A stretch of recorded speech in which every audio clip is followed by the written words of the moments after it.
In today's video, we're stepping outside of crochet, but keeping all the cozy vibes. I'm bringing back a classic I used to make over 20 years ago, the no-sew fleece blanket. When I saw this fabric, I knew I had to make one for myself, and I will give you 6 clues why. These are so fun and cozy and fit in perfectly with my Make in a Day blanket series, so if you're in the mood to make something quick or you don't have any knitting or crochet experience, well, this one's for you. Like I said, I made so many of these back in the day, and they were such a fun way to get the kids involved. They're soft and easy and last forever.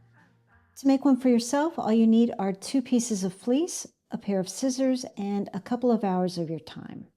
For a nice size throw blanket, you're going to need 2 yards of each panel. I wanted mine to be extra cozy, so I went with 2.5 yards, but 2 yards is perfect. I got my fleece at my local Hobby Lobby, but I noticed at Walmart you can get pre-cut 1.5 yard bundles. This is going to make a smaller throw better suited for a small child or oversized baby blanket. There are also websites that sell fleece blanket kits with perfectly matched prints, which is a great option. To make your blanket, lay out your 2 pieces of fleece on a flat surface with the right sides facing out. You can tell the right side by the color of the fabric. The right side is darker and richer compared to the back side. If you bought it off the bolt, you'll notice the fleece has a selvage edge, which is more of a raw edge on 2 sides. Now you can cut that off, but I recommend that you place the 2 pieces together first because it works as a really great guide for lining everything up. Then you can trim those edges off before you start cutting your fringe, or wait until after you've tied everything together, which is what I chose to do basically because I forgot. Next, you're going to cut a square out of each corner. The size of the square will depend on how long you want to make your strips.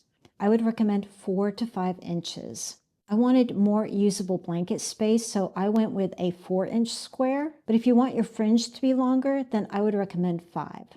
I made a 4-inch square template for myself, which made it really easy to cut those corners out, but this is a very forgiving project, so it's definitely not necessary. You can just do this with a ruler and scissors. Next, you want to cut 1-inch wide strips all the way around your blanket. Mine are 4 inches deep. If you did a 5-inch square for your corners, then you want to go 5 inches deep with your strips. And then once all of your strips are cut, it's time to start tying. And there are 3 different ways that you can do this. You can do the overhand knot, which is just like tying a balloon. Wrap the 2 strips around your finger and take the ends and thread it through the center. And then pull nice and snug. The second is a square knot, which lies flatter and gives a more traditional finish, and this is my favorite. Take a strip in both hands, cross over right to left and tie, and then left to right to tie again.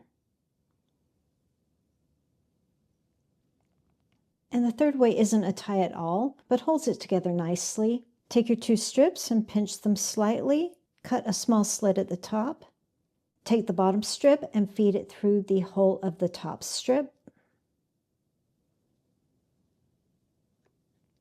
and repeat. Take the bottom strip and place it in the hole of the top strip. You can leave it there, or for added assurance, do it one more time.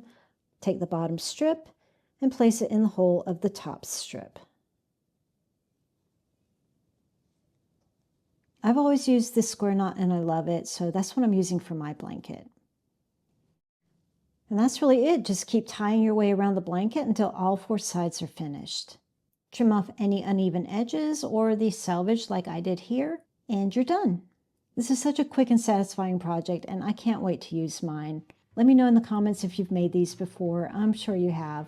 And if you haven't, I hope you'll give it a try. It's perfect for gifting or to make with your kids or grandkids, something that will last for years and years. Thanks for watching, and I'll see you in the next video.